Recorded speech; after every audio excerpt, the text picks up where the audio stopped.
recorded live. Hello and welcome to Castle of Horror, the show dedicated to horror movies and awesomeness. This week we kick off a new retrospective on the Hannibal Lecter films with Silence of the Lambs. Bear in mind, if you haven't seen today's movie, we're going to be talking about it from the perspective of horror fans who have. So warning, spoilers ahead. From Denver, Colorado, I'm your host, Jason Henderson, author of The Iron Thane, an epic in the world of Shakespeare's Macbeth, available now in Kindle and paper. With me from Austin is Drew Edwards, editor-in-chief of HorrorMovies.net, writer for Rockabilly Online, and creator and writer of the long-running comic Halloween Man. Say hello, Drew. Hello. Hello. Also in Austin, Jamie Barr, welcome back, is a musician, pinup model, educator, and the lead vocalist and upright bassist for Austin's premier all-female rock and roll band, the delightful Danger Cakes, and you can find out about their latest shows and their album Quarter Life Crisis at dangercakes.net. Say hi, Jamie. Hi. Hi, and welcome back. I'm so happy to have you back. Oh, I'm so happy to be back, and I love this movie. It's a good one. It's a good one for you to join for, because I had heard that this was something that you enjoyed. And finally, also in Denver, as always, color commentary from attorney Julia Guzman. Say hello. Howdy. Howdy. Okay, according to Wikipedia, The Silence of the Lambs is a 1991 American psychological horror thriller film. Boy, that's a lot of words. Directed by Jonathan Demme and starring Jodie Foster, Anthony Hopkins, and Scott Glenn.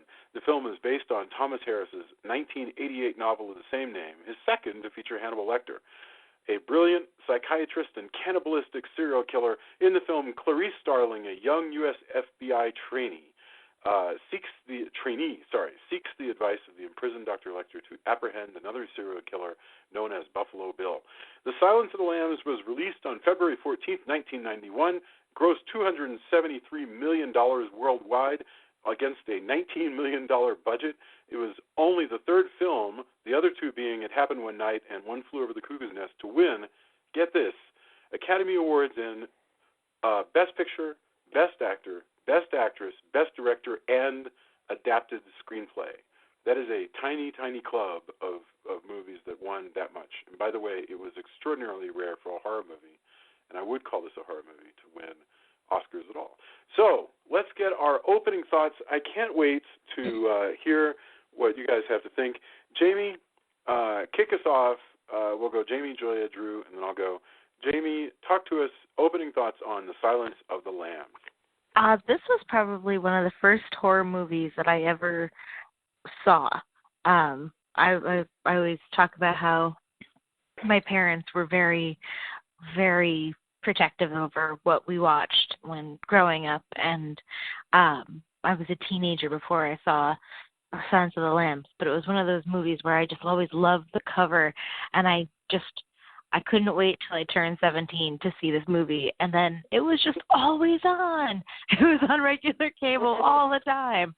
So I have probably seen this movie more than any other horror movie ever, and that says something. Because I've seen a lot of horror movies now, and especially living with Mr. Edwards. But I've always I have a fond place in my heart for Mr. Hannibal Lecter, and Dr. Lecter.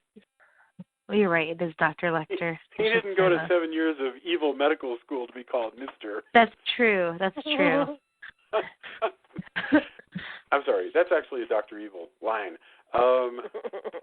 So cool. Awesome. All right.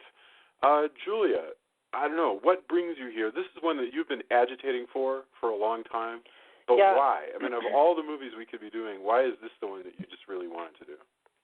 I mean, well, Oscars. I love Oscar-winning pictures, and so if I can manage to work one into our podcast lineup, then great. No, it's a fantastic film.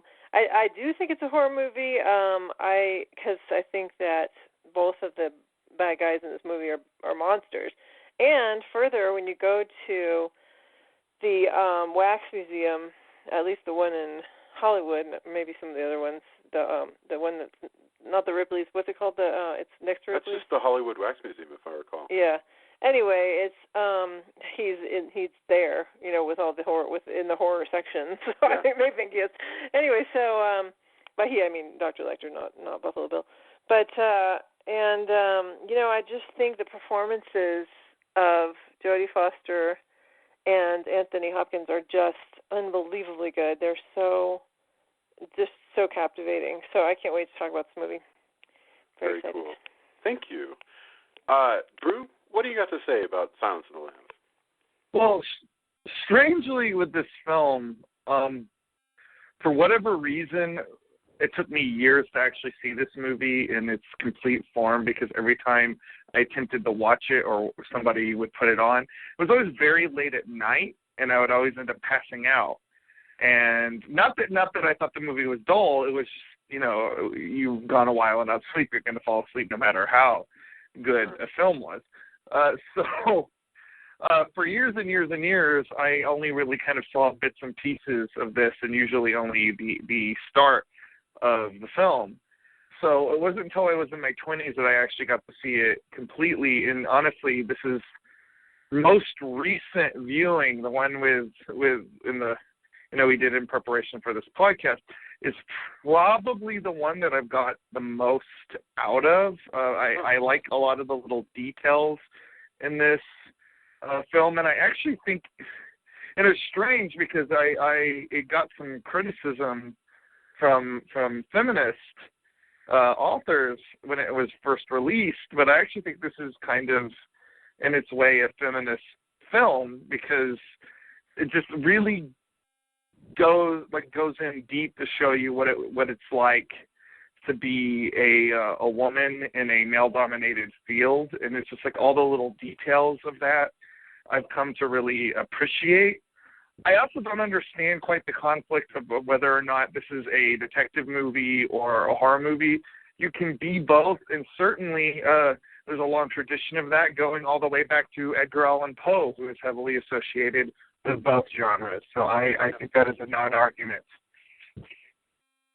I agree. I mean, I think that this, to give my opening thought, I think this movie is Drew, you're a big fan of TV tropes. Maybe all you guys are. But this is definitely a trope namer for a lot of stuff. I mean, this movie... Well, definitely Psychopath Under Glass. Yeah, absolutely. Psychopath Under Glass. There's all of these things that set up kind of, I don't know what you'd call it other than a vocabulary that is created by Silence of the Lambs and just sticks in Hollywood after this movie came out.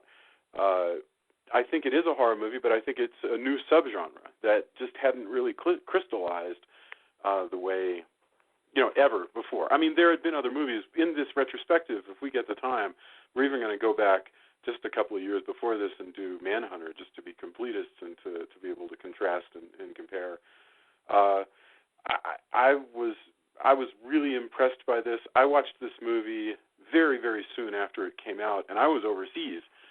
I went and saw it at like the one American theater in Italy. In Rome, and it was bursting at the seams because everybody wanted to see this. It's amazing. I don't know. I want to get into it. There's no point in even belaboring the point. Oh, I will say this though. The other one thing that I will point out in my opening thoughts. It is a very, very well constructed movie. In the same way that slasher films, which we have a question from the audience about whether or not this movie killed slasher films. In the same way that slasher films are very, very formulaic and don't usually waste any time, this movie also doesn't waste a darn thing. I mean, it moves very quickly from one sequence to another, and it's only when you stop to analyze the film that you realize that it just very quickly goes from, it moves the plot along and doesn't waste anything. It's very skillfully made. So let's talk about that stuff. This movie starts out with Clarice jogging at Quantico. We meet a new world that maybe we're not familiar with if we haven't watched a lot of stuff like this. This is the first movie that I'm aware of that really just kind of idolizes the FBI in a really salacious way. It wants you to just love the FBI. And we start out watching Clarice jogging, and then she's called, hey, you got to go meet up with Mr. Crawford, who heads the psychiatric unit at the FBI, and watching how hard she's working, and it's intended to kind of make you extremely impressed with Clarice Starling and her character. So, were you guys aware, if you were to watch this for the first time, are you aware of like what you're seeing when you first come across her running in the woods like this? And what are your thoughts when you're seeing this? Well, when you say are you aware of what exactly? Of what she's doing? What she's... Well, what I mean is you come across it and you've got this very spooky music, and you come into the woods and you see a woman running in the woods. And for me, it actually, first of all, that score is amazing, but it takes a while for you to realize, oh my gosh, this is the FBI. This is a woman in training. You know, she's not running for her life. She's not, you know, just out getting exercise. This is like. Well, I took it as if she was actually like a strong woman. I mean, here she is doing this whole, like, you know, obstacle course with, you know, very effortlessly. You know, she doesn't seem like she's too worried about, you know, something. So I wouldn't you know, she's not painted as a victim. She's immediately like seen as a strong-willed woman, in my opinion. Well, Strong. She's like hyper competent. Also, I guess when you know that it shows. Yeah, she knows how to jump over things and flip over things, and you know. So in the first few minutes of the film, it's already given you an idea of physically what she's capable of. Well, she has to be capable of all that to get as far as she gets.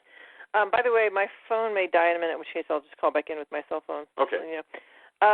So one thing only one thing that bugs me about this film, really, and it's that several times we kind of get hit over the head with things that are obvious, and it really bugs me. And one of the things is at the end of that scene where the person who comes out to tell her that she's wanted in the director's office is like turns around and he just looks off after her for quite a while, and so, I guess so that we can read the letters FBI, because apparently it'll take us a good 30 seconds to read FBI on his hat or something. I don't know, but I actually thought it looked kind of like he was like, you know, I don't know. I thought it was weird because I was like, why? No, but is I he guarantee you that's exactly what that is.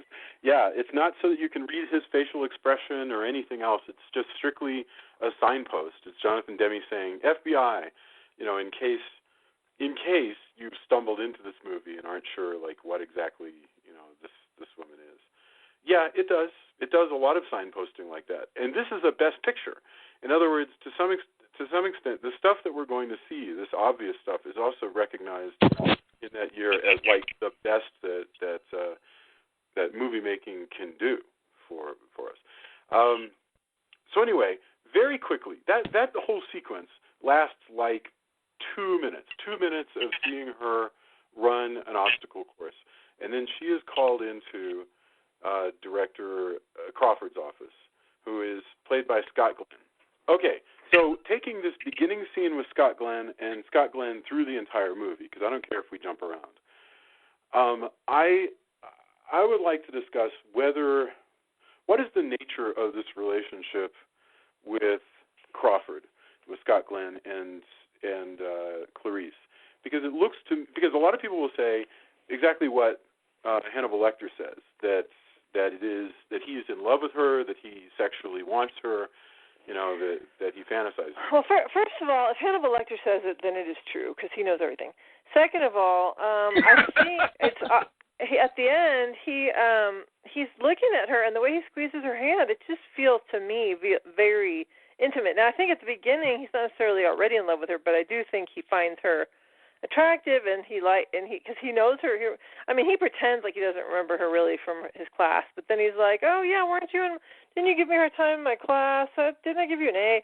So he really remembers her, and I think he's kind of handpicked her because he likes her, right. And he wants to groom her to be part of his team, and who knows what else. So I believe personally that he does have feelings for her, and especially at the end when he leaves. But what does the rest of the cast think about that? I never thought of him as having actual feelings for her more than just like, you know, like a special, like he has having like maybe like a special place, but I thought of him as being just like the Mr. Belding, asexual. That was a Saved by the Bell reference. Saved by the Bell, yeah. You're the only millennial among us, so yeah. No, but I had the It's true. I had the same feeling, where, first of all, I don't read him as being in love with her. I think in the end, there's no lingering looks. He shakes her hand warmly. He does hug her at one point after she's rescued from something, but to me, there's no kiss on the forehead. Yes, but my point is, everything he does could also be read to be no more sexual than Dumbledore's feelings for any of the Harry Potter students. I mean, I'm kind of with Julia on this, but I think it's one-sided. I think as far as Starling is concerned, she just deeply admires I agree guy with you. as a FBI agent. But I think don't think she's comfortable with it. But it would be deeply sad to me. Here's what makes me sad about that, is it gets back to, Drew, what you were saying about what this movie is trying to say about being a woman in a society, this society, the FBI, that's ruled by men. She already is shorter than everybody in the elevator, but it also means that she can't even have a mentor who doesn't look at her first as a sexual creature. But that's something that's actually the problem that all attractive women have. I mean, that they always have to worry about that. And that's constantly something they're playing with, even as just background static, because, first of all, there's way more men. As we see Jodie Foster entering this building, you immediately notice that there's way more men. And throughout the movie, you notice, men leering at female characters, men leering at Jodie Foster, heads craning around like the way men do. And it just, men very rarely have a time, in society, men have a very hard time completely shutting down that libido. And this is being kind of critical of that, to the point where I say the only man who is truly a mentor figure to her in this movie, ironically enough, is Hannibal Lecter, a psychopath. I don't know if I agree with that, because I think Hannibal Lecter does love her. But do you think Hannibal Lecter wants to run away with her and be a couple and I don't know if he has let's run off and have a picket white fence and a little house in the in the woods where we can eat people together, Well, but the nice Chianti and some fava beans. If Hannibal Lecter cooked somebody, I imagine it probably tastes pretty good, even though it is human flesh. I know that's twisted to say, but he seems like he knows his stuff. We're getting dangerously close to spoilers about future movies, by the way. so we want to be really careful about that. But I agree. I mean, I guess there's a possibility that Hannibal wants to run away and have her see the Duomo as seen from the Belvedere, like he's drawn, and to introduce her to all this stuff. And in fact, we should jump straight to that, because the scene with Scott Glenn, it really only exists to heighten the power of this character that's not on the screen yet. As he says, don't let this guy get in your head. I want you to go and kind of study him. And it's secretly related to this new serial killer we don't yet know much about, called Buffalo Bill. But I want you to go interview this guy. So off she goes. And in fact, let's get right into the introduction of Hannibal Lecter. Now, Joya, I know that you have this sort of fetish for the first appearance of Hannibal Lecter. So can you explain to us, set the scene with coming to this facility and what it's like and to finally see him? Well, she comes to the facility, and of course Chilton, who's a total jerk and just gross. Dr. Chilton, the guy who runs trying the facility. He's trying to give her the lay of the land, which I'm going to say right here, he tells her all the stuff about how careful she needs to be with what she gives him and what she allows him to have access to, and then he's the one who inevitably ends up providing the tool for Hannibal's escape or whatever. Anyway, so he's explaining it to her, and then she's kind of immediately takes her power back by saying, well, if he doesn't like you, maybe you should just stay here, and I'll just go. And so he's like, well, that's how it's going to be. So then she goes in and has to walk past all these, very serious, insane criminals who have not seen a woman in many, many years. And so as she walks by, some of them kind of ignore her, but some of them are, certain, like, agitated. And then there's Miggs, who is the next door neighbor of Hannibal, and he whispers that he can smell her cunt, and then she walks by, and so she's kind of like disturbed by that. And then, of course, we see Hannibal as the camera. This is actually a little point I noticed in the trivia, was that Anthony Hopkins insisted that he have eye contact with the camera as it's panning toward him, so that just to give that kind of chilling, like he knew the camera was coming kind of thing or whatever. Yeah. And so he's just standing there with his hands just a little bit out. It's the most bizarre posture, standing there in the middle of his well-lit cell as the camera just comes around. And he's always looking straight in the camera, almost always, no matter how tight the shot is. And in this case, it's not a tight shot. And I just every time I see that scene, I get giddy. I'm just like, oh, I love that so much, because it's so creepy and bizarre, and it just shows what brilliant his face. He said that he knew a friend who everybody was unnerved by how little he blinked, and so that's one of the things he did, was just to not blink, and then just how he stands so straight and everything. And anyway, so it's just wonderful, and pretty quickly he asks her, like, what did Miggs say, and like he's just trying to get into her head immediately. And about that stance, one thing that always amazed me at this point, because they show you this long hallway, of those ugly bricks. It's a genius set. It's an amazing set.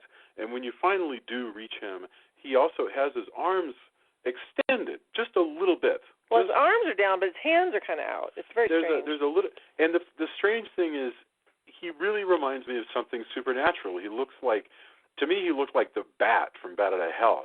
His arms. He looks like a creature. Go ahead.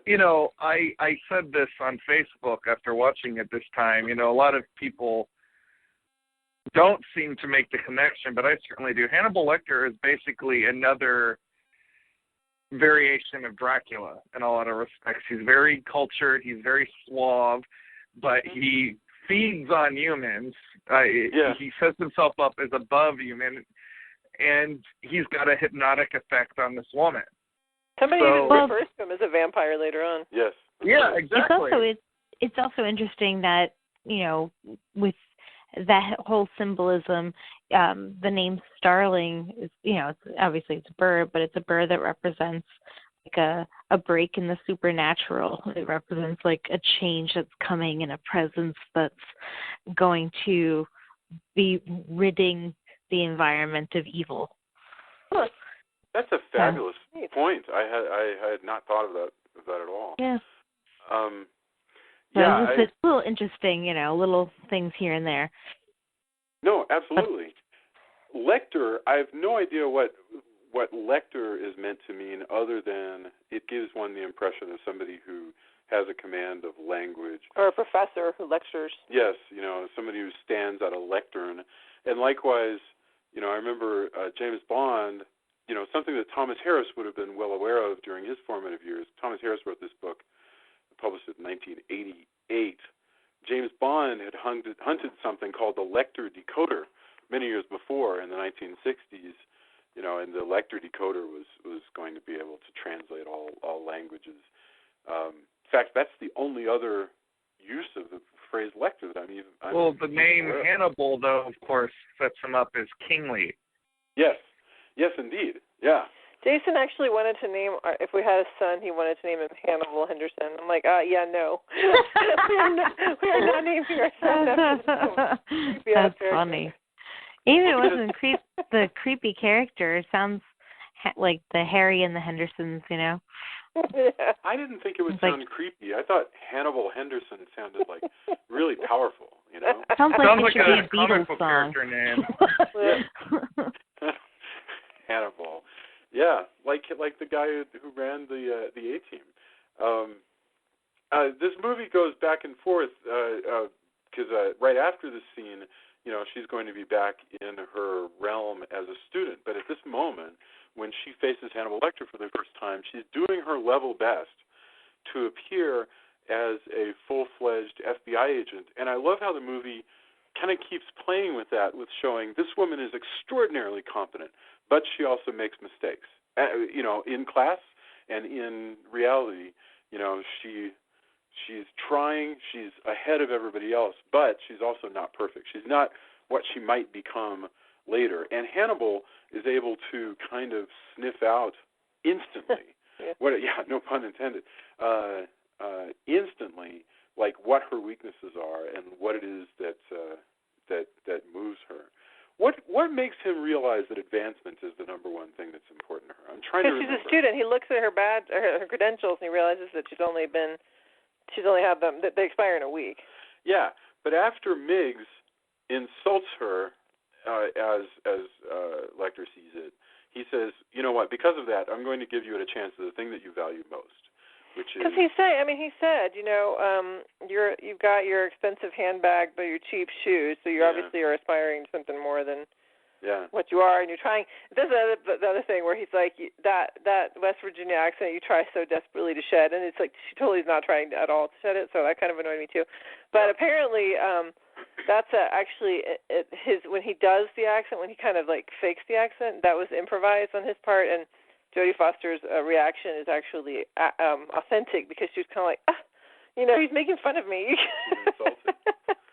What from the I'm curious, what do you make of this character? I mean, this character of Clarice Starling.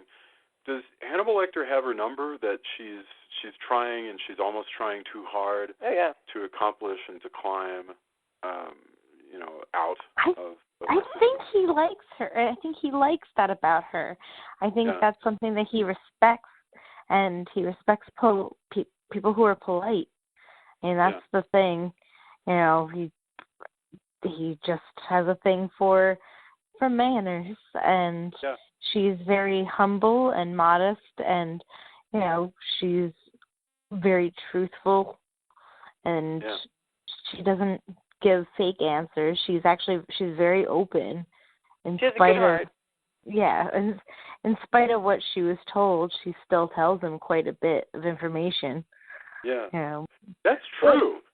Put yourself in his shoes. You're stuck in that hole. Yeah. You have the lead doctor of this facility who's a raging asshole. You have the orderlies. The orderlies seem all right. Yeah. But then you have guys like Miggs to talk to. Like, this is probably the first person that's even close to being on his intellectual level that he's had to talk to in a very, very long time. So, of course, he's going to milk it. And what I love about this scene in particular is they really show off, like, aside from the fact that he is a maniac, you really get to see that this is a man that was once a professional psychiatrist, because just the way he talks to her is very much in that vein, only it's occasionally peppered with these off-color comments. Yeah. And I love that. I love the way that this character is set up here. Both of them, it's a really, honestly, I would love to see just a stage play of this one scene. Yeah. No, you're right. It does a very, very good job of establishing kind of the breadth, the edges of these two characters, and how they're able to kind of pick one another apart. Although Clarice is way, way, outstripped by Lecter, because he's been analyzing people and picking them apart, literally in many cases, since long before her. But I agree with Jamie. I think that he sees in her so much potential that it's just delightful. I think he's completely taken by her. Again, I don't have any idea how deep that goes, or if it's petty, or if he sees in her a future traveling companion or what. But he's definitely somebody who he regards as incredibly special. That's the thing. I don't think Hannibal Lecter and Jodie Foster, I don't think he's like, oh, let's run off. Even in the sequel and the prequel, that's not, that doesn't seem like his MO, I'm trying to remember. He seems like a lonely kind of guy. He's a loner. It's well, I I am trying really hard to remember how Hannibal the book ended compared to Hannibal the movie, and I think I should probably save that for when we actually get into that one. Okay, a couple other really cool things about this scene. I love how awkward she is at one point where and he says it too. He goes, that was, because she tries to change the subject to get him to like fill out this stupid questionnaire that she brought. And he goes, oh, God, you just blew it. That was horrible. You're doing so well. You did all this good stuff. You know, you were courteous. Ham-fisted. And now this ham-fisted segue. And that was wonderful, you know. Well, and then, of course, in that same exchange is when he does the most famous line in the movie, which is the census taker once tried to test me, and I ate his liver with some fava beans and nice Chianti, and then he does that weird slurpy noise that he actually just made up for that. Do you think he's joking when he says Chianti? Like, he says Chianti. Chianti, yeah, he says it like, really you'd think Anthony Hopkins would know it's Chianti. He says it all he's like given Chianti. that, but he has that weird voice because he's not actually talking in Anthony Hopkins' voice. No. You know, he's possible for me to say. But still. I don't know what kind of accent that's supposed to be, but it's. Sometimes sometimes he's Anthony Hopkins doing Baltimore psychiatrist Hannibal Lecter doing a Southern accent.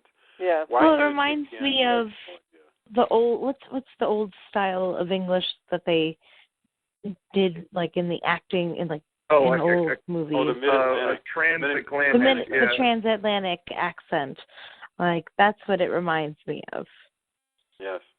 Except for that they often had softer vowels than this. It's weird. I mean, it's weird, but it's certainly memorable.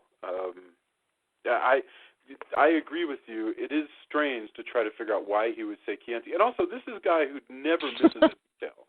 So if he does it on purpose, God knows it may be another hidden message that she would only realize like 30 years later. Chianti is actually the pronunciation of a small town in Memphis, a small town in Tennessee. Because everything he does is an anagram, or it's like to be on the earth for Hannibal Lecter is to be tortured with just the banality of everybody else, and to only be able to dress it up by occasionally creating puzzles and. Well, he'd be a great Batman villain, wouldn't he? Oh yeah, absolutely. Absolutely, he'd be the player on the other side. Yeah, and of course, this psychological, this hospital for the criminally sane, looks like Arkham Asylum. It does. It doesn't look like a real place, and I love that about it. Like, it might be a real place, but it's very gothic. Like, it doesn't feel like. And this is. When you get into the debate of whether or not that this is a horror film, this is the sort of stuff I'm like, they knew exactly what kind of movie they were making. Like, that and the fact that there's a cameo by Roger Corman. I mean, they knew what kind of movie they were making. It may be a lot crappier, but they knew. Well, I never once thought about that criminals behind glass thing either until you said that earlier, Jason. Like, well, that, and they just did it. They just did it because they didn't like shooting through the bars, but it ended up looking awesome. But the this set of vocabulary that we used, like almost immediately. I remember Backdraft, the movie with that Ron Howard made about hero firemen.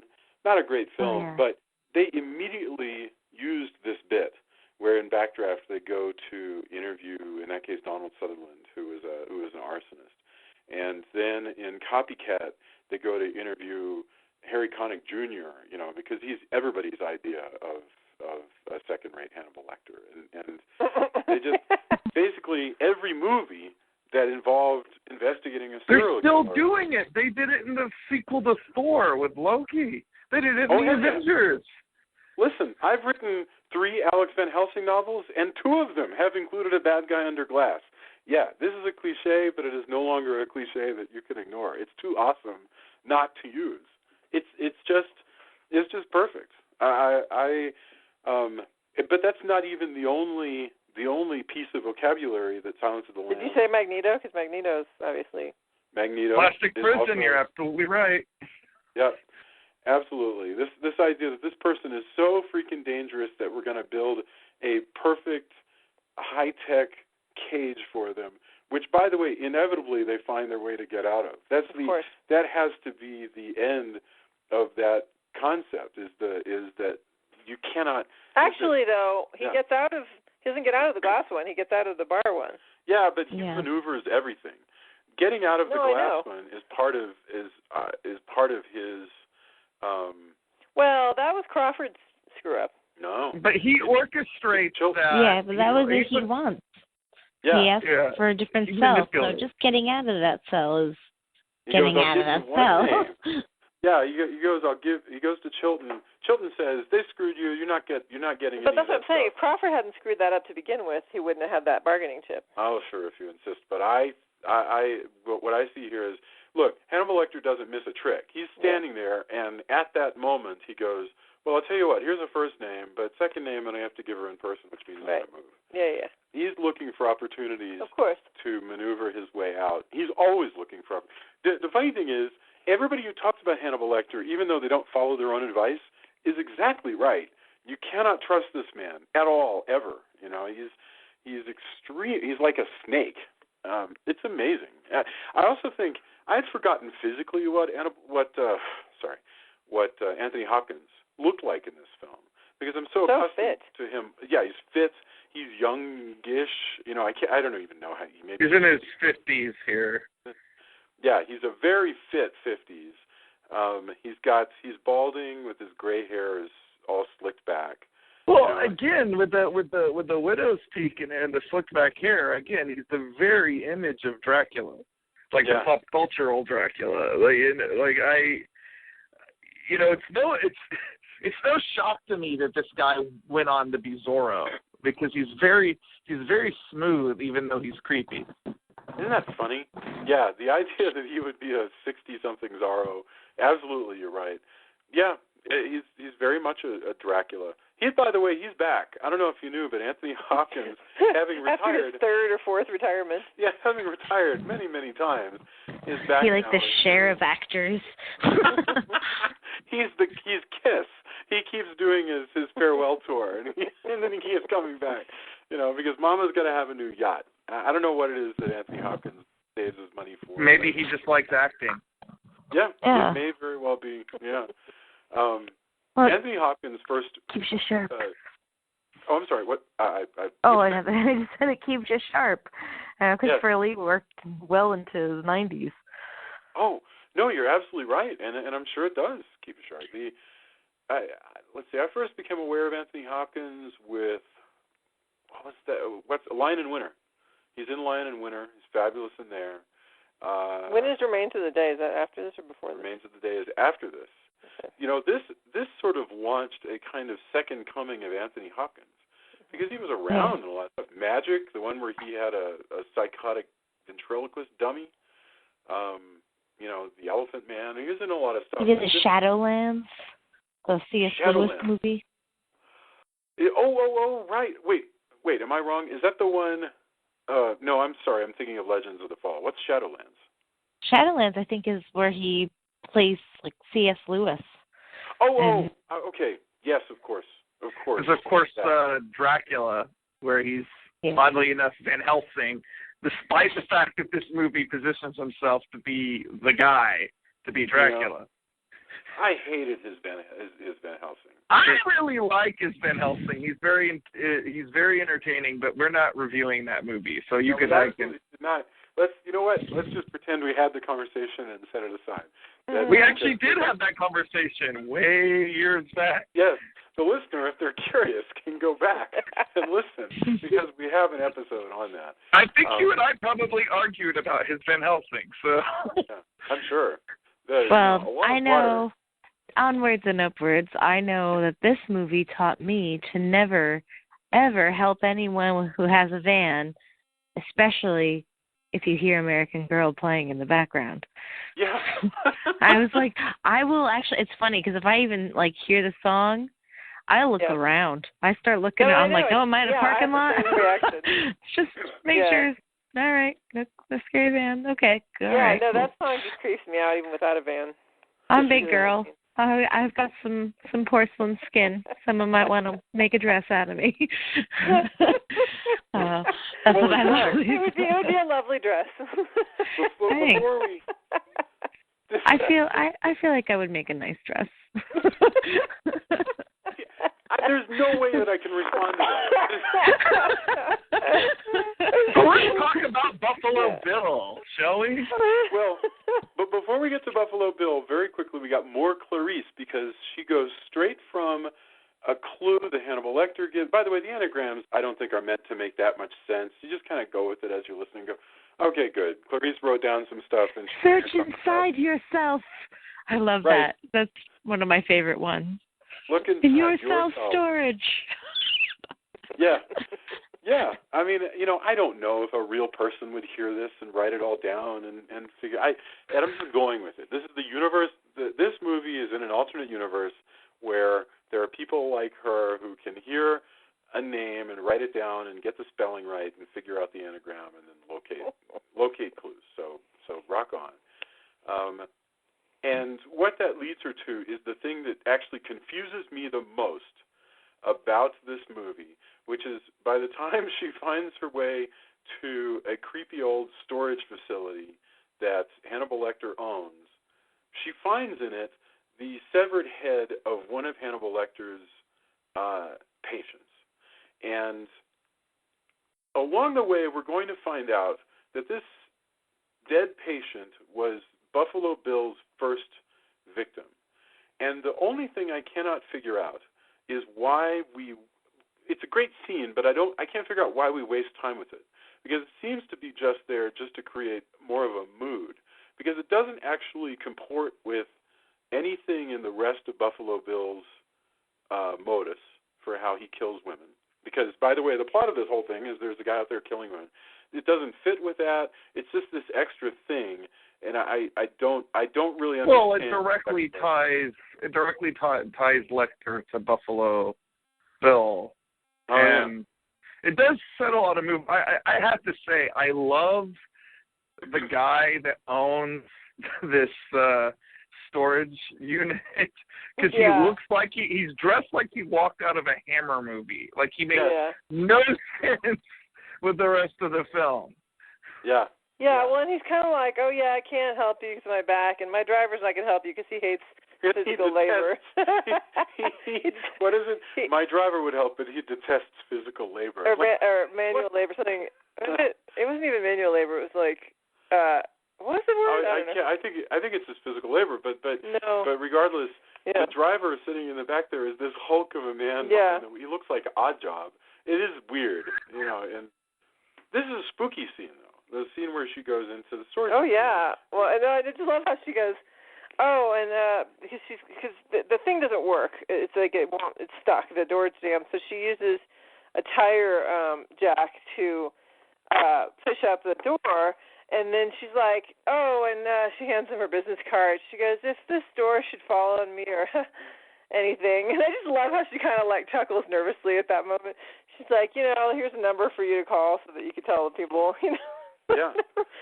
Yeah, I thought of that too. I was like, man, that doesn't seem very safe for SWAT Clarice. Sure doesn't seem safe, no. And she slices the heck out of her leg as she goes in.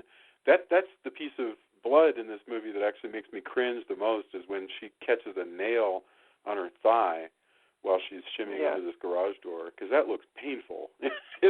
I was just asking Drew earlier, because Hannibal Lecter, after she comes back to the prison, she's like, I found the head! And he's like, after she'd been in the rain and everything, he's all courteous to her. He gives her a towel, which she just trusts. There's luckily, there's that trust there, between the two of them, surprisingly enough, because, I'd be a little scared of, a razor blade or something. But, good point. Jason, my battery's dying, so I'm going to call in on the cell phone, so make sure you unmute me. Okay, no problem. Okay. Her one vulnerability, I think more than anything else, is not just her desire to be approved of, but this is a woman whose loss of her father is constantly on her mind, constantly, and she, she's always thinking about her father dying and not being around. She's crying about it in the parking lot. So I don't know. I think to some extent she accepts. One of the reasons why she trusts Lecter early on is that she's beginning to view him as a father figure. And I think Crawford is much the same way. Is that a stretch too far? Am I reaching by saying that? I think that's reaching.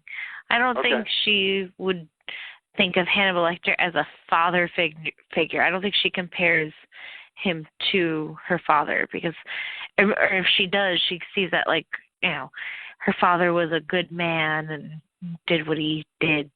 But although she sure does have a lot of father flashbacks during this whole thing. She does. But at the same point, I feel like that's, I don't know, I feel like that's supposed to almost endear you to her, to see that she's not just, stone cold, because there's not a lot of emotion shown by Jodie Foster. It's mostly the quivering, like the eyebrows raised and the quivering lip, like, whoa. Yes, she has you're right. Yes, she has to show her strength, but she does break down at the car. And in fact, but after she had jizz thrown on her. The person, no, it was horrible. No, the person who, and by the way, that guy Niggs gets his what's coming to him, because his just desserts. But the FBI agent that Jodie Foster was working with to kind of help her make sure the character was authentic, actually is the one who told her that she should have a sobbing scene, because she's like, sometimes it just overwhelms you and you just have to have a release.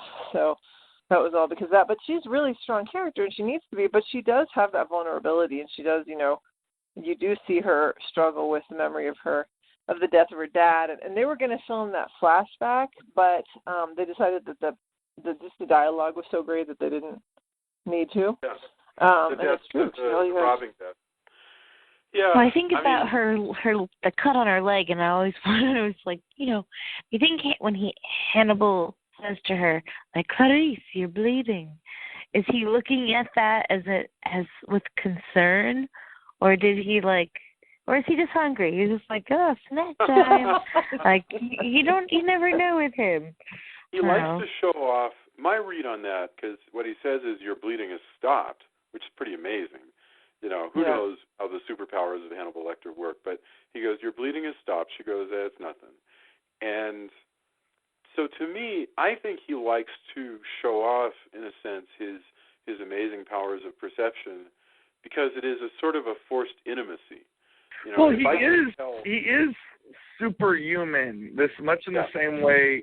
Even though he's supposed to be mortal, he's superhuman much in the same way that the Joker is presented as someone whose mental illness manifests itself as a sort of superpower. Yeah.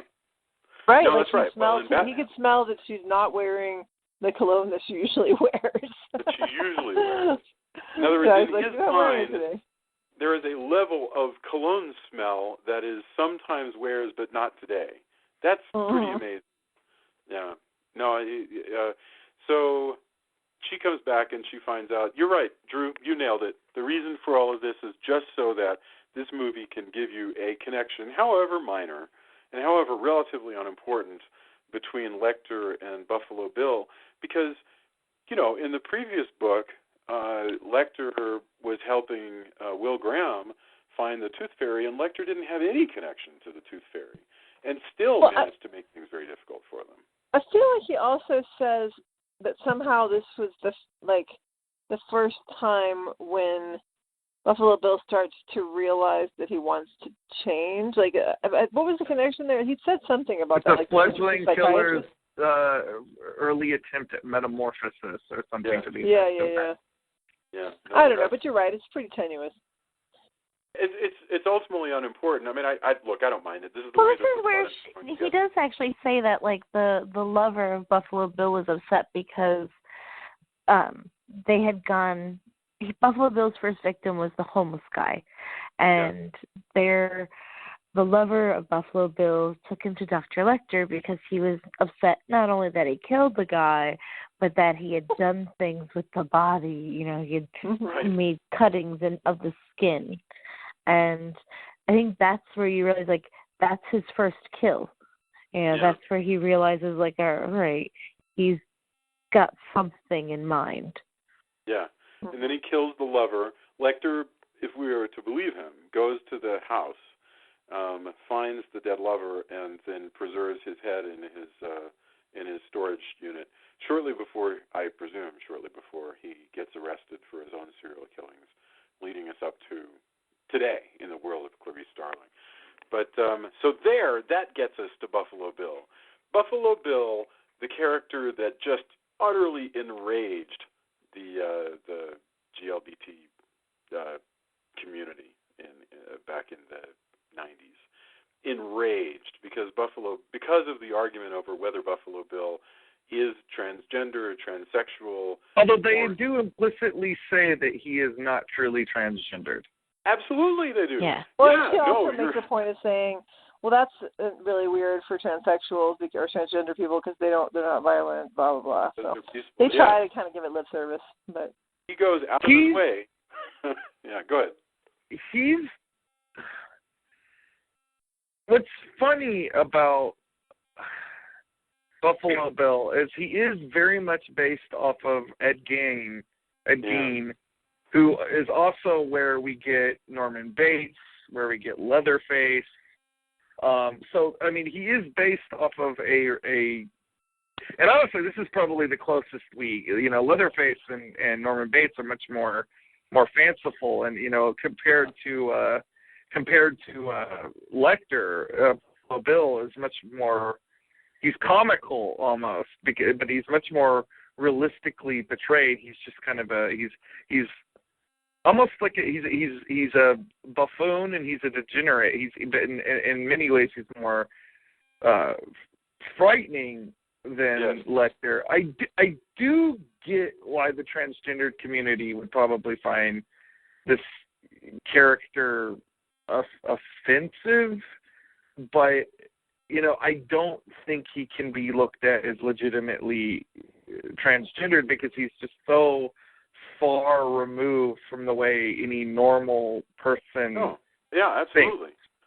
Yeah, I mean, and Jonathan Demme said it. He goes, I realized I was wrong. John Demme. He goes, I realized I was wrong because there weren't that many alternative sexualities on the screen at all.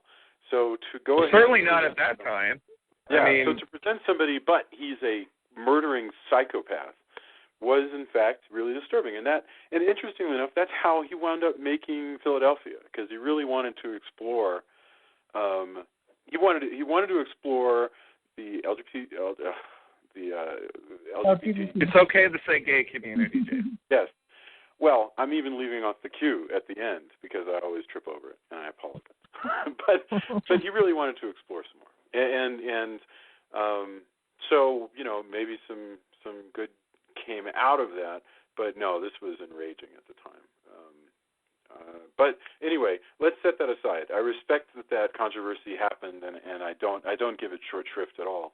But setting that aside, if we look at this character of Buffalo Bill, he is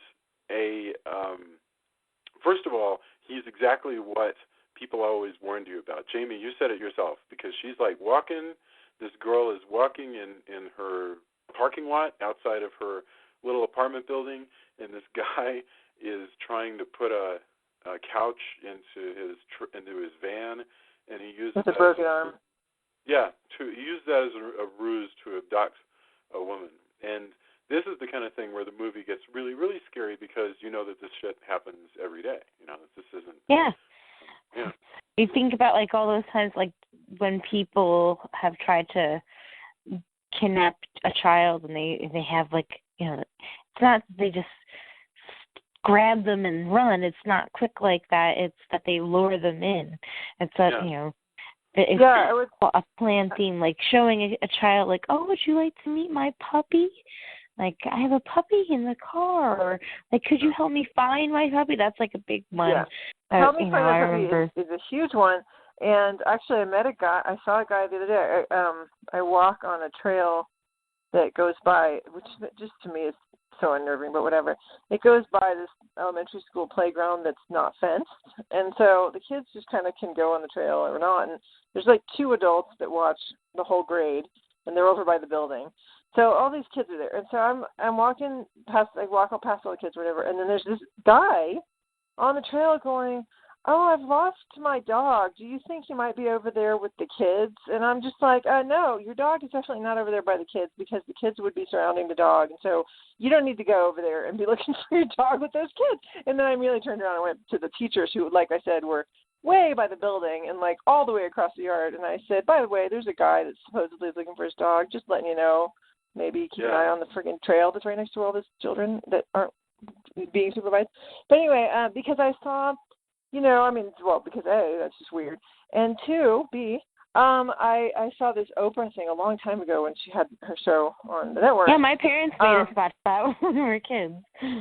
Yeah, well, there was all these parents who swore up and down that they had talked to their children a million times about not going with strangers, and the kids were good. They knew for a fact these kids would never go with a stranger no matter what.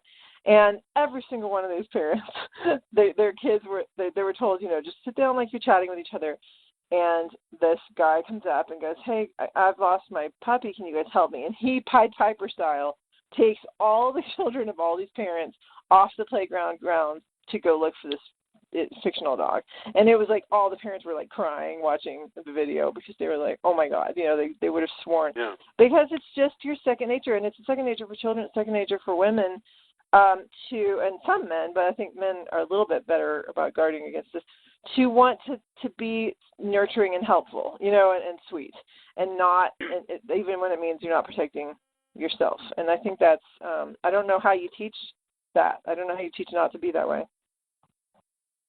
I have no idea, but it's frightening. I mean, I think I think that's where the film. This is one of the places where the film reaches real horror, is just in showing how easy it is to fool and abduct a smart person. Well, what's really awful about this scene too? It's not a gory scene, but he just keeps slugging her, and like, to me, like, there's just like they didn't try to do anything that was, it wasn't a Friday the 13th movie where they would have this very elaborate, murder scene set up for this, where it would be very, cartoonish. Like the way he abducts her, it's very realistic, and the fact that he just keeps punching her, to me, is hard. It's almost more hard to watch than if he like gagged her or. Well, he's trying to knock her out.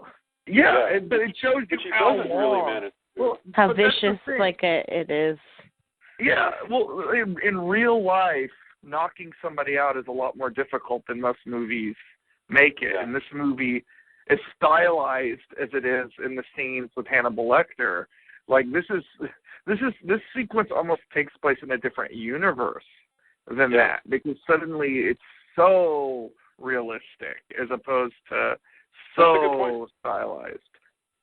And these two killers kind of take that whole dichotomy into account that you're talking about, because Lecter will remain the amazing Batman-like Lecter through the whole thing, and Buffalo Bill remains his very grounded character through the whole film. And that, again, Buffalo exactly Bill is not elevated by his psychosis. He's subhuman almost. Well, he's kind of addicted to it. When you think about it, you look at the rituals that Buffalo Bill goes through, and you get the impression, I'm guessing, but you look at like these rituals where he's putting on his makeup, he's whispering to himself, he's doing his dancing and stuff like that. He has rituals and poems that involve how he's going to treat the women who've been captured. And he's very captured himself by his these compulsions, these things that he has to do. Lecter has his own compulsions, but he's way different. Lecter, I'm sure, has things that he can't not do, but he's very much in control of himself generally. And Bill is definitely not. And you get the impression that if you had the chance to run into a serial killer in your life, you're way more likely to run into Bill than into Hannibal. So yes, I don't know. There's plenty of intelligent sociopaths out there too. True. Know. Well, I mean, there's a matter of how well, how well they're conducting their killing. Like Ted Bundy did a really good job for a long time, killing people that and not being suspected. And it's only when he started to basically like crack up in a major way. There comes a point where your acting out has been able to keep your craziness under control by you occasionally going out and doing your thing. But there came a point where they call it decompensating, where Ted Bundy just lost. Suddenly, his acting out wasn't fixing it for him anymore, and he just went out of control. And in that case, he broke into a sorority and killed a bunch of people. So maybe to some extent, Bill's getting sloppy. I don't know. I don't know. I think. First of all, I mean, it's important to note, like you called Lecter a sociopath. He's actually a psychopath. I mean, they. Well, no, I was reading about that, and they were saying that it was incorrect to call him a psychopath, especially because the psychologists don't even use that term, and it's like if anything they use. Well, anyway, that was what the distinction was that I was. No, and you may very well be right, but I mean. They were taking issue with the fact that Chilton calls him a psychopath. And they were like, he's not a psychopath. He's more of a sociopath. Anyway, I don't know. I've never. Well, where were you going with that, Drew? Though, what? Tell me more about what you think about him. Anyway, regardless, setting aside the labels. Well, I was actually about to segue back into Bill, who. Bill is. You talk about like the ritualistic nature, and it's also like Lecter really deals with people hands-on, like because he's a people person. He's a psychiatrist. He is a social animal. Bill has to like degenerate the people he's captured. It rubs the lotion on the skin unless it gets the hose again. And but later on in the movie, they actually talk about how, when the mother is on the news, she keeps saying the girl's name over and over and over again. So he has a hard time. So Bill's they're both predators. Bill's much more squeamish about it, even though what he's doing in some ways is much more gruesome. I mean, if we can weigh making a dress out of human flesh compared to someone who eats people, I don't know, for some reason the dress to me is ickier. The dress is icky, and you're darn right that it's Gein. It's Gein or Gein, I can't remember how to pronounce that guy's name. But Ed Gein, he's a combination of several people. But Ed Gein was making a woman dress. That was one of the things. Yeah, it's the same thing that they it's where they got the idea for Leatherface from as well. And this is the first time I've seen it in a movie. I just always think, you obviously like this big thing is, he's making a dress of women, and later on after he's after Buffalo Bill has kidnapped the senator's daughter, and the senator meets with him to discuss, any help that, like my favorite line, like, that Hannibal Lecter gives, he's always like, he does the, "Oh, senator," after saying such horrible things to, love the suit. And I think it's funny. Do you think that's a reference to somehow a reference to the fact that there might be a woman's suit out there? I mean, or it do you could think be. It's simply coincidence? It might be that, or it might just be him being. I mean, it's this movie does have its fair share of gallows humor to it. Yeah. I have a question I want to ask everybody: who is scarier, Hannibal Lecter or Buffalo Bill? I think Buffalo Bill is scarier than Hannibal Lecter. Yeah, I find Buffalo Bill is scarier to run into, but Hannibal Lecter is scarier to see on screen because Buffalo Bill is just so like inhuman. Like you don't feel like you can connect with him as a person. Maybe because doesn't seem that smart. Whereas obviously you can connect very well with Lecter as a person. Because he's willing to have all kinds of conversations with you. However, as a visual, to me, visually on the screen, I find Hannibal Lecter way more terrifying than Buffalo Bill. Buffalo Bill is weird and just creepy, but not. It's just different. I don't know. But I'm more much memorable. more afraid of Buffalo Bill in the real life context.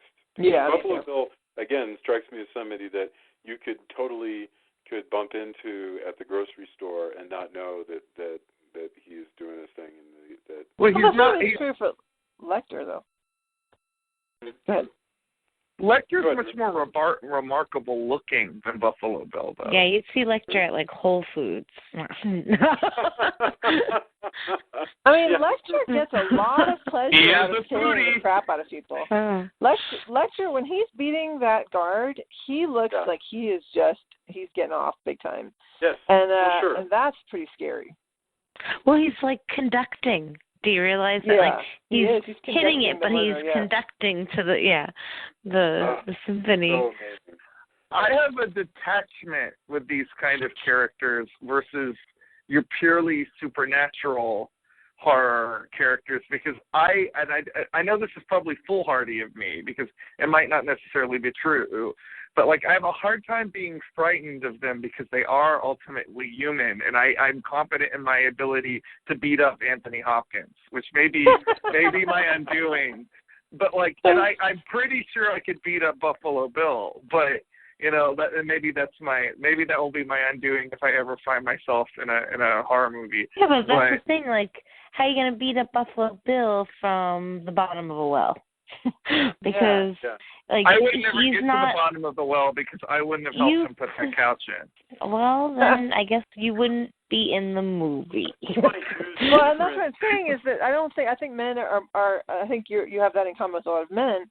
They're not as willing to put themselves in danger to be nice and helpful to somebody else. Yeah, but you don't know what I mean? Whereas women will. His lure with the couch is built to capture this girl and girls like her. Yeah, and he's even dressed in. He's even handicapped himself. He's got a cast on his arm to make him look more sympathetic. Out there, I don't know what it would be, but he would have a different trap for Drew, and it wouldn't involve the couch.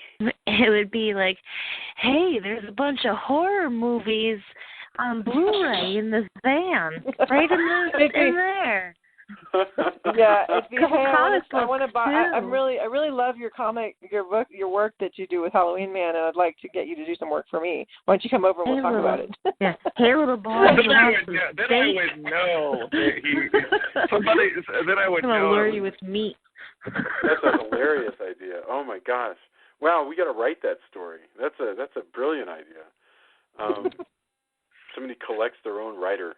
Just like kidnapping them. Well, that's actually Misery, isn't it? Misery. Yes, that's what happens in Misery. That might work.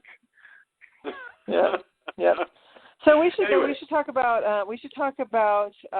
how Hannibal escapes, how the whole battle. Get to Hannibal's real escape. I love that scene so much when he's in his weird, because now he's gotten out of the glass cage because of what we talked about earlier, which is that Crawford said, you're going to have this awesome island. Oh, actually, Clarice says he's going to be on Anthrax Island or whatever. But anyway, this combination of stuff that she and Crawford came up with, which is all BS. And so exactly. Hilton, because he's eavesdropping on everything, decides to go behind their back and tell the senator about it. So he has an actual deal that he can get so that he can kind of be famous and whatever.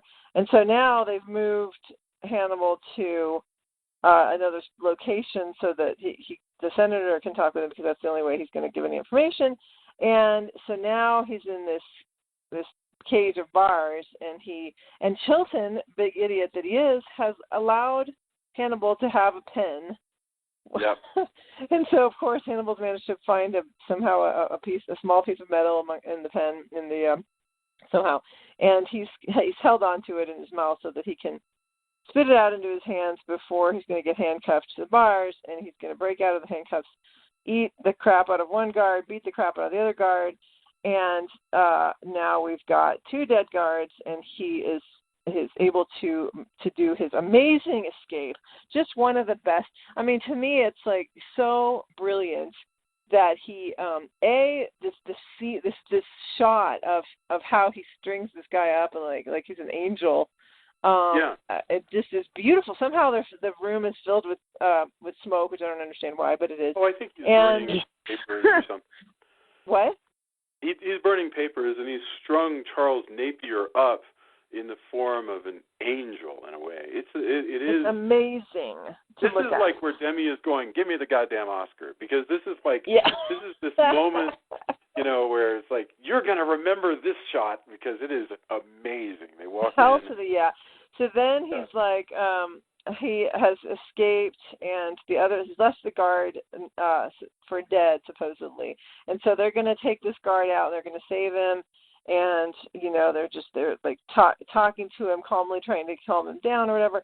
So they've got him in the elevator, and they see blood dripping from the ceiling. So now they know where Hannibal is.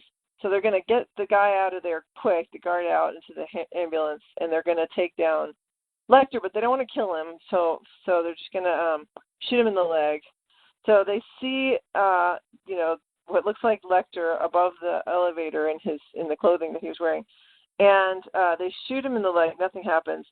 Drops down. They open up the elevator hatch in the ceiling. The person drops down, and the next scene is Clarice's classmate friend dropping the phone and bolting down the hall to go tell Clarice that, oh crap, Hannibal has escaped.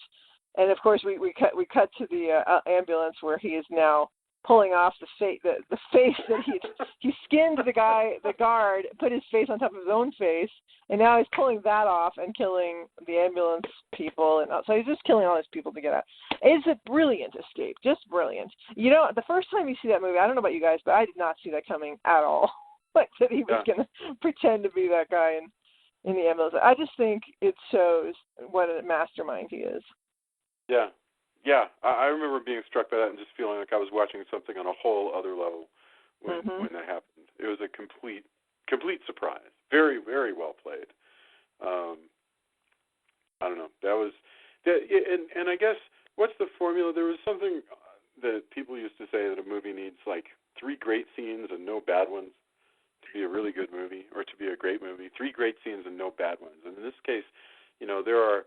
If you think about the great scenes here, probably the interrogation, showing Lecter against the glass, and then the Charles Napier angel is the second one, and then probably the climax that we should probably skip to, where Clarice is in the dark, is the third one, and there are no bad ones. I mean, so this is I don't know. The one that's burned into, I think, most people's minds when they think about this movie is Buffalo Bill's good old tuck. The dance. Yeah. Oh, yeah. Like, that's one scene that I mean, like... Would you would call that a bad... I'd fuck me. You're saying that's not necessary. You're saying that you could do without that being in the movie. I'm saying that's like one of the scariest scenes to me. Yeah. Like, because he's just so... like aggressive, and it's like this weird, I don't know, it's not the fact that he's memorable. It's just very memorable. Like it's and sad. It's infamous. Really sad about him. About how he's so he's crazy as a loon, and he so desperately also wants to be something different. He wants to be this glamorous creature that he's created. And it's there's something very pathetic about Bill. Yeah, there is, but he's dangerous, and this is something that Harris keeps coming back to, at least in these 2 books, over and over again. Is that these characters are both pathetic but also dangerous and need to be shot. Which is, I'm not saying that that's how I feel, but that's definitely how Thomas Harris feels. That you can take great pity for the child that became the man and still need to shoot the man. which is why those two books end that way. Although it's not necessarily how the later books end. This, by the way, just like Thunderball. Go ahead. What is? No. I was going to say this movie follows the book like almost scene for scene. I mean, it's so close that it's almost like he was writing a screenplay in prose form. Very close. Even to I think the actress who plays Catherine Martin adds a whole lot to the Buffalo Bill story as well. I forget her name at this moment. She's been on Grey's as well, but she adds so much to it. She's great. I love her. I loved her when she's singing, like when she's singing in the car, and then I love her when she's screaming from the bottom of the well that she's got his dog. I've got your dog. Yeah. She's just amazing. That was brilliant. That She's she would great. think to She's do strong, that. She's not like some wussy damsel in distress. The only reason she needs to be rescued is because she's physically not able to climb out of the well. But otherwise, she's really smart and strong and would be able to get out if there were any way. Okay, I have to ask, ladies, I have to ask something here because I've been reading about this movie for a week now, off and on, to prepare for this, and I just got some slag from feminist writers at the time because of the plot line of Buffalo Bill, which is, he's murdering and skinning women, which I could definitely see how you could construe that as a misogynistic idea. But this movie does very right by its female characters to me. So do you feel that this movie is sexist, or do you? I would say that, to be, in my opinion, the feminist writers, like I know that there was the controversy back in when this movie first came out, but when I think of why feminist writers would be upset by it, especially with this scene, I would say more because of feminism. It's not a misogyny thing. It's more of an intersectionality type thing, where it's not only transphobic and homophobic, but it's also classist. I mean, he's supposed to be kind of like a bumbling redneck who, yet he's growing moths and, we say butterflies, but they're moths. Right. In his basement, like exotic things, like that's not something a bumbling idiot would do, Right. And I hadn't thought about the class angle of this at all. There's a lot of things with that. I mean, and I was asking, it was like, did he, Catherine Marshall, like, does he pick her out? Like, was it just, waiting, did he know she was going to be there? And if so, did he realize, like, if she's so methodical and thorough, did he, like, stalk her out? Did he, like, look at her mail and figure out if she was, who she was? He didn't know who she was, because when he gets, because that would actually probably mean, like, putting giving too much humanity to her.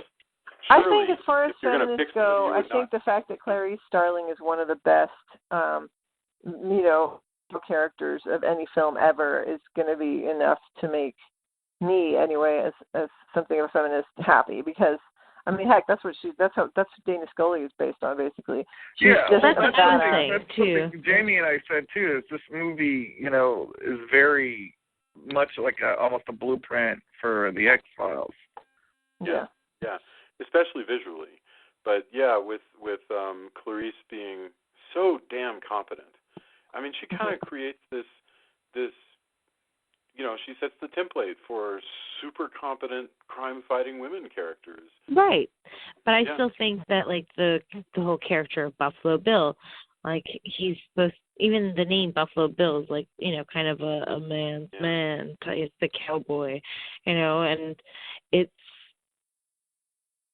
just, it kind of keeps this movie in a way current, because I think Buffalo Bill represents all what the normal, like, average suburban or whatever community culture, it plays on the fears of what homosexuality and or transphobic. I'm losing my wording here, but it just, I feel like it plays on all of those. It hits those notes, and it's, no one wants to think of the bad side, but at the same point, they do discuss that Buffalo Bill is not like those people like that, are trans, that are trans, or those people who are, gay, and they talk about how he's not exuding any like the normal characteristics, and how most people are nonviolent. And I know we brought that up earlier, but I just think even now, like, we're having all these issues with people just going to the bathroom next to each other. It's and because they're scared not to mention 49 people being killed because they're gays, presumably. Yeah. Exactly. It's like it's funny that this movie is now like 20-something years old, and we're still dealing with the same type of issues, and it's kind of. That was where Demi was coming from, where he said, I realized that I think this is a good story to tell. I think it was good. I think Buffalo Bill is a good character. Wouldn't get rid of him. He goes, but I realized that basically the conversation's not happening, so it's not fair for this to be the only non-heteronormative character in Hollywood right now. That was just insulting, Yeah. But I think you said that really well. I hadn't even thought about the other stuff. I hadn't thought about like the classism. Although the movie's, you're right, it's deeply aware of class. Like when Clarice goes to visit the little town, which is where we get to in the finale, and we should go right there. But when she goes to visit this little town which is also called Belvedere, by the way. Belvedere, Ohio. Very good. Yeah, but Belvedere is also the name of the town in Italy. That's right. That's right, because it was the Duomo, the Belvedere is seen from the Duomo, right, or vice versa. Yeah. Anyway, like that, this town that they show us, these are people with houses, but the houses are run down, the cars are crappy, the skies are gray. This is not a beautiful suburb. This is a working class place full of people who wear hats indoors because presumably it's pretty darn cold.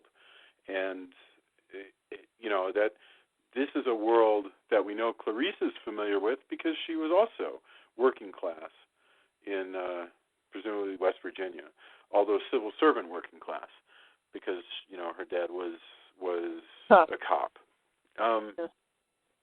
So let's. I just want to say, as we get to this final section, the movie does this sleight of hand where basically the FBI are going to the wrong address. But before we talk about that whole trick, when Clarice goes to this house that is across the street from the first young woman. Well, first she goes to the girl's house and finds these pictures, which that scene annoys me. It annoys me a lot for a lot of reasons. Okay. She goes into the girl's room, and immediately she goes to this jewelry box, opens it up, and has, I don't know, it's like she has some kind of weird sixth sense about how surely there's a false bottom or a false back to this box. Why? I don't know why. And then she finds these pictures of the girl in her underwear, which I guess the only point of that is just to show that she's kind of a bigger girl. I don't know what the point of that is. And then she just leaves the pictures out for Dad to find, I guess, later, which are, again, very annoying. Pictures. No, she hides them. She puts them back. She puts them out. Back no, in she little... didn't. She threw them just threw them on top of the box. She left them. So so I don't know if it's supposed to be like is it supposed to have been Bill that took the picture? What? I don't understand that. Yeah, it's supposed to be the picture? girl's boyfriend, or whoever she was seeing at the time who took the pictures. Definitely the boyfriend took them. Whoever. Yeah. Yeah, and you can see it's like he's sizing her up, like because I guess he's got like the picture of her back and stuff like that. Okay, I didn't even get that. I'm glad you're saying that, because I was like, I understood that they were trying to tell us. And she's the one who has the diamond Well, that's cut the to other their thing back. that annoys me when I was saying that they keep hitting us over the head with stuff, is that they see the diamonds and then she's like, oh, he's making a woman's suit. I'm like, really? It took this long for you guys to figure that out when even just from the pictures that they showed, it was clear that he's cutting pieces of, like it's like that's what it's going to take is the diamonds for you to go. Oh, Yeah, I he's making think a so. suit. Actually, I wouldn't. I'm not saying that that's dumbing something down, because, I mean, now it's kind of like everyone knows the Sixth Sense surprise. Everyone knows Silence of the Lambs. Like, he's making a dress out of women. It's obvious. It's known. And you can't unknow that information. It's never going to be a surprise once you know it. And I feel like that spot is where, like, it becomes more of like, like this is actually how he's making the dress. Like, this is what they're doing. Yeah, they're just figuring it out, but of course you still know it. Like, what happens, So I guess it's more about like building up the suspense, in the next scene and like getting there. So it's like, oh, all right, well, we know that's what he's doing.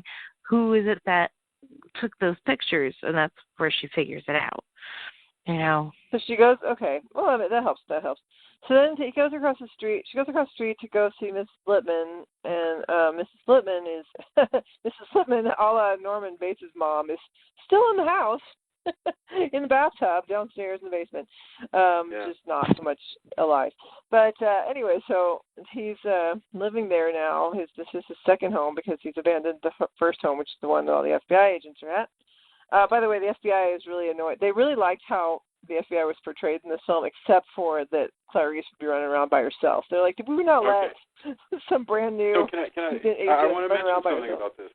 When Clarice, since she's doing what she now believes is just footwork, maybe. Anyway, she goes in, she sees the guy's real name is James Gum. He answers the door, and when I went to this movie, I saw it with a cop, or at least at this point he was a former cop. At the point that she sees that there's something hinky going on, which is the moth, all right? The moment she sees that moth, the guy that I went with made this point. Now, look, I don't know if this is accurate or not, but he said he felt personally that the moment that she sees the moth, she should have literally backed out and left. That the right thing to do would be to just simply disappear, because it's like you're in a very dangerous situation and you need other cops with you. Right. But she doesn't do that. She instead basically plows ahead into this house. Bill has. I get it though, because she couldn't have gotten out of that room once. Because he's already on to her. He brought her into the house intending to kill her. So he's just trying to find a time to kill her. And so so she's in that room. She's not going to get out of the room without him trying to kill her. And so she needs to get the upper hand. And then once he runs off, she knows for a fact that the first thing he's doing is killing Catherine, if he hasn't already. So she feels like she has to plow forward in order to save this girl's life, because that's the only chance she's going to get. Okay, I can buy that. Anyway, he's got this .357 Magnum, it's a big ass handgun, and now we start what I think is yet another like classic scene where, as she's going around, we finally wind up in a situation where she's in the dark, and we just watch her. We watch Jodie Foster, who we knew from like Freaky Friday and Taxi Driver. She's doing so many amazing things here, and here she's playing a woman who's stumbling around in the dark. Does anybody know how this was shot? Is she really in the dark, or is this a fake? What's going on? I'm sure, because it's night vision that they're using. So if it was light, they wouldn't be able to do the night vision. But it could all be a fake. I mean, I'm just saying I have no idea how this film was how this scene was. I don't know for a fact, but I think her acting is so amazing. How she's shaking and how she's tumbling around, and he's almost touching her hair, and like it's just it's so creepy. Yeah, it is so creepy. That's because he's like toying with her. He could have killed her at any point. Yeah. When he's like, as soon as he sees her, he could have just taken aim and boom. But when he does, it's kind of amazing and maybe a cheat. Who knows? An expert will have to tell us. The reason he gets killed himself is because he has to cock his weapon before he can fire it, and she is so keyed up that she hears him pulling the hammer back on that .357 Magnum, and so she spins around and shoots him with her .38, which is double action and doesn't require cocking. And so basically, in the time it takes for her to hear the cocking mechanism on his Colt, she spins around and puts like 6 slugs into him. I'm not saying that's not possible. I'm just saying that's damn luck, because, you know, what if she hadn't heard Or that's her training. I don't think this movie That's is her training in the beginning. It ties it all back. I guess so. She didn't check the corner. I don't think this movie is terribly concerned about whether or not that could happen, though. I think that's. I think that, you know, this. It's an elevated reality. You know, it may be the real world, but it's only slightly so. Yeah. Mm-hmm. Yeah. It looks good, and you're deadly relieved. Boy, you're really glad. It looks great. And by the way, that basement is enormous. I mean, it goes on and on and on for like 12 minutes. It's basically a dungeon. Yes. Yeah, it really is. And so when she shoots him, they're in the bathroom. She's in the bathroom. She's just discovered old Mrs. Libman is dead in the bathtub, and he flips off the lights. But Buffalo Bill flips off the lights because he has night vision goggles. Anyway, so when she's kind of stumbling around and falls down and everything, and he's reaching out to touch her hair, when he cocks the gun and she spins around and shoots him, then she shoots open windows, so all this light streams in. And so you see him with his night vision goggles now dying on the floor, and his hand is in the weirdest position. And I just love that even in death, he's weird. Like, he doesn't die normal. You know, he's got like his hands just all contorted. Lecter is so flashy. I'm sorry, I can't even remember this actor's name, but Ted Levine, is that it? Ted Levine, yeah, you're right. Ted Levine. Yeah. He does a really good job of making you buy into this guy. Oh, yeah. Yeah, he's a real person. You really get the impression that he is an actual living, breathing, dangerous guy who can be killed. You know, he's not going to jump back to life or anything like that. Although she does intelligently kick his gun away, thankfully. All of that stuff seems like, this is what Jamie was saying about training, all that stuff seems like she is completely relying on the things that the FBI has taught her. Like, the moment she unloads her weapon, the first thing she does is expel the shells and use her speed loader to put 6 more shots into her weapon. The next thing she does is stand up and kick his weapon away. There's, you know, she's completely operating under this sort of mechanistic, trained behavior. And it's just amazing to watch. I mean, it's really cool watching, again, the girl from Freaky Friday do all this stuff, you know? Now, her performance in this movie is just amazing. Especially, you know, we haven't even talked about the lambs, the whole story about the lambs, and which is the name of the movie. That's the story when she talks about how the slaughter of the lambs and how the screaming, how terrifying it was. That's all great. This is all great. I mean, it's just every minute of her performance to me is amazing. So then we cut away. We don't see how they're going to get, you know, when the rest of the cops show up and how they're going to get Catherine out. But I love that Catherine walks out with the dog. I always like that too. That's cute. Yes. Yeah. So somebody on the Facebook group asked about, you know, said that this movie being so successful was responsible for somber, no fun horror films, and it certainly did spawn its fair share of imitators, some of which are only in tone.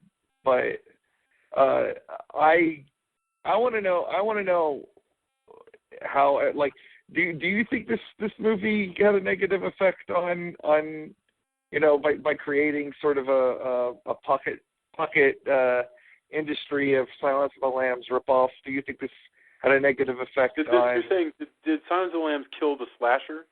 I think for a while it did. Yeah, because think about this. So either that or it was a complete coincidence. But yeah, so slashers go out, and in comes movies with serial killers. You know, slashers are serial killers. But now we've got this variation where instead of following the victims of a serial killer, now you follow the cops. And so we had this fetishization of the FBI for a long time, and it wasn't until, that whole cycle of stuff like I Know What You Did Last Summer and Scream. I mean, that's yeah. really what brought and when back. did that come around? Do you remember now? I don't remember. That was 1996, I want to say. Right. But that's only 5 years before the reboot. Yeah.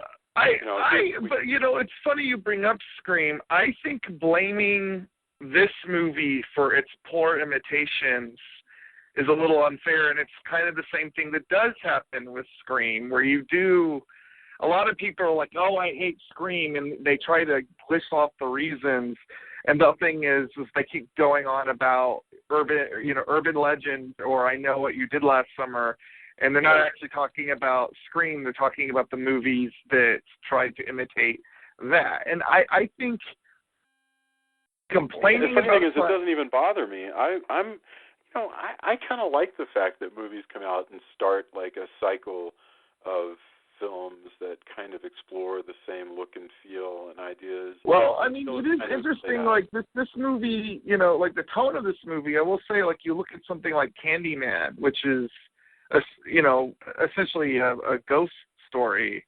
does very much have the same kind of tone, and it's almost honestly more humorless than this is. That's a pretty dark movie. This movie, I don't know that I think this movie is no fun. Like this, Jamie brought it up earlier. The line about the suit, and of course after the story about the lambs, you have Lecter ordering rare lamb chops. Like there's a lot of humor to be found in this movie. It's just very, very jet black. Oh gosh. Especially when it's Hannibal Lecter being clever, people will say we're in love and all that stuff, but it's even the other Hannibal movies weren't able to touch this movie, but I'm happy about the fact that this vocabulary came around because I enjoyed all those serial killers, like I liked Jennifer 8 and all the thousands and thousands of Silence of the Lambs imitators. It was kind of a good time to be going to the movies because it was fun seeing all these sort of super detectives and their FBI vans and all that stuff. I mean, it's a cycle that kind of came to an end, although it's part of it's kind of remained with us to this day. Well, I mean, we talked about the connection to the X-Files, and I just brought that back. Absolutely. And Hannibal, the TV series, which I just started binging, lasted for 3 seasons, So, yeah. We should probably go to our final thoughts on Silence of the Lambs. So, if y'all are ready, Jamie, do you want to kick us off with your final thoughts on Silence? Sure. If you haven't seen it, you should see it. It's a great movie. That's basically it. Like I said, I love this movie. I can't recommend it highly enough. I know everyone pokes fun at some little things, but about being obvious, but at the same point, I think it's not a movie that you watch for the prize necessarily. It's a movie that you watch for the whole experience, and it is a good one. I mean, it's one that will leave its mark, though. I feel like it is very memorable in infamous ways. But you should definitely go out and check it out. I didn't mean to cut you off. I apologize. Oh no, it's okay. But that was basically it. You should basically go out, check out this movie if you haven't seen it. And I am one of the few people that like all of the movies. I feel like Hannibal was probably, in my opinion, the weakest, but I really like Red Dragon, and Manhunter is pretty it's pretty good. So, it's something worthwhile. So it's gonna be fun to get to those. Julia, final thoughts. The movie that you demanded that we see Silence of the Lambs. Been demanding for like a year. It is intense and pretty terrifying to me. It's funny that, Jodie Foster read the book and immediately tried to buy the rights to it, but Gene Hackman had beaten her to it. And Gene Hackman wanted to play one of the main roles, but then he realized it was too violent. Like he had done Mississippi Burning and just felt like he didn't want to do anything that dark again, acting-wise. So he didn't do it for that. But that's the thing. It's like there was a few people who auditioned who were one, like for the female part. Michelle Pfeiffer was considered, and she didn't want to do it because it was too dark. I mean, so it's a dark film. It's not lighthearted at all. And I love, it is a psychological thriller, but I think it does qualify as a horror movie. I love psychological thrillers. I love anything that just messes with your brain, and this movie definitely does that. But like I said, my favorite thing by far is Anthony Hopkins' performance, and just like I said, I think literally my favorite thing is him how he looks into the camera when he's talking to Clarice. So we are Clarice. It's so intimidating and just chilling. Anyway, it's a fantastic film. Very good, very good. Drew, final thoughts? I've enjoyed this discussion. Like I said, I think I got more out of watching this movie this last time than any of the other times I've watched it. I'm not especially a fan of the other films. I actually really, outside of a few of the key performances in it, I actually think Manhunter is a terrible film. But that'll be interesting to discuss nonetheless. I'm looking forward to that one a lot.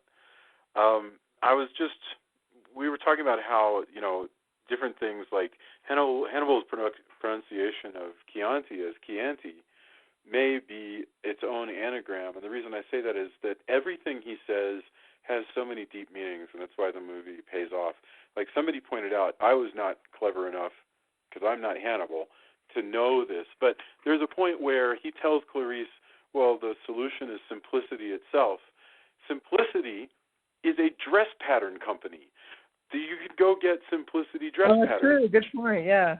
Yeah, and it's just so, in other words, every damn thing the guy says has, like, hidden Easter egg meanings. It's really, really wild. There's so many things that we didn't touch on, that we could have. I love the visuals. I love the music. This is one of the first movies also that showed this thing that it's hard for me to put a name to, but where, guys smart people from the FBI or from the government or from the whatever go like deep into, the Bayou or West Virginia or somewhere that's very picturesque, and also often kind of not as fortunate, and living a completely different life from our heroes. This one, it set that tone as well. That sort of class, class conflict that you guys were referring to. So, I got nothing else to say because you guys were fabulous. So, definitely you should see Silence of the Lambs. But what's really interesting is figuring out whether you should see the next movies that we're going to be covering, because we're going to cover this entire series, and if we're lucky, we're also going to go back and do Michael Mann's Manhunter, just to be completists. So, awesome. Let's do endorsements, whatever it is that you've been watching that you recommend that people go read or take a look at or whatever, however you want to say it. So, starting with Jamie, do you have any endorsements? What do you got for us? Yeah. Well, I binge-watched Orange is the New Black yesterday. It was my first day off in a while, and we had a crazy week of Girls Rock Camp. It was awesome and exhausting. And after our showcase that was out in a outdoor venue, and it was 105 degrees outside, we were like, yeah, I'm gonna not do anything and just watch Orange is the New Black because it just premiered this weekend. And I have to say, it was pretty good. It wasn't as good as I had expected and or hoped, but it was still really good. And if if you're a fan of the show, I think you'll probably find it the same. And of course, they leave it on a cliffhanger, so it's worth a watch in my opinion, though. So. Very cool. Julia, do you have any endorsements for us? Sure. We saw last weekend the part 2, second movie, the sequel of Now You See Me, which is the movie with all the magicians. I'm such a sucker. This is like that movie. Those movies are just made for me specifically because I'm such a sucker for magic tricks and for illusions. I love illusions, and these movies are so full of them. So if you've never seen Now You See Me, for sure see that. And then Now You See Me 2 is a really fun film as well. I actually prefer the first one because the second one, the plot is just overly complicated. It's so complicated. But there's so many great effects, and the actors are a lot of fun. I love the relationships. I love Woody Harrelson and how he plays off of everybody else, of Jesse Eisenberg. And I mean, it's a lot of fun. So, yeah. So that was good, and then we went and saw Finding Dory yesterday, which is super cute. So the 2 sequels that we watched over the last 2 weekends, I enjoyed, not as much as the first in either case, but a lot. Wonderful. Drew, what do you got for us? Well, I'm coming at this from a bit of a bitter place this week because I actually was rewatching the first 2 seasons of Penny Dreadful on DVD because I'm writing a piece on the show for horrormovies.net, which I'm now going back and restructuring considering the events of the day. Because as of today, the show has been canceled, and I think that is one of the stupidest mistakes made in the recent history of television because I think it's the best show on TV right now. And with that in mind, I'm hoping that more people will check out the show on YouTube. They will check out the show on streaming. They'll buy the DVDs, and the fan base will grow enough because there's people pushing for either a resurrection of the show or a spin-off or something because they have so many great characters and so many good actors on that show that it's just I really, really hope that how can we get so many seasons of the Vampire Diaries and Penny Dreadful gets canceled after 3 seasons? That's just mind-numbing to me. Yeah. So my only thought that I do want to point out is many, many, many times I have mentioned Danny Peary, who is the writer who wrote the book Cult Movies, and it was a whole series called Cult Movies, back in the 80s, I suppose, and they're fabulous, fabulous books. And I've been waiting for them to come out in ebook. And actually, not long ago, Peary finally re-released them, but instead of releasing the full books, what he's done is he's broken them down into smaller ebooks that just concentrate on topics. So he has one that's Danny Peary's Cult Movies Horror or Cult Movies Crime and so forth. Fabulous, fabulous, because it means that these long out-of-print paperback reviews are now available. And it's some of the first movie criticism that I ever read, and they were so important to me. So I was thrilled to see that they're available. So that's my endorsement of the week. Gosh, guys, thank you so much for being with us. Jamie, Drew, Julia, thank you very much for discussing this film. Always a pleasure. I'm so glad. And you're going to be with us for the rest of Hannibal Lecter. So I'm super excited about that. And, so we'll be back next week, I believe, with Hannibal. I guess that's the way it'll go chronologically. And, we'll be around. We look forward to hearing what you, the listener, have to say about the show. Please leave us a review. So what you're saying is you'd like to pick our brains. Absolutely. Absolutely. I want to pick your brains, learn more, and then once I'm alone with other people, I will repeat the things you said and take credit for them. That took me a minute, Drew. I was a little bit slow on the update there. So, yes. Let your friends know the show if you like it and they're not listening to it. You should, trick them into getting into your van and chastise them. Yeah. Yeah. And puts it in a well. Always advocating criminal activity. I do not advocate any of this. It listens to the podcast or it gets the hose again. I had a friend in college because unlike Jamie, my young friend, I was actually in college when this movie came out, and one of my friends made his answering machine.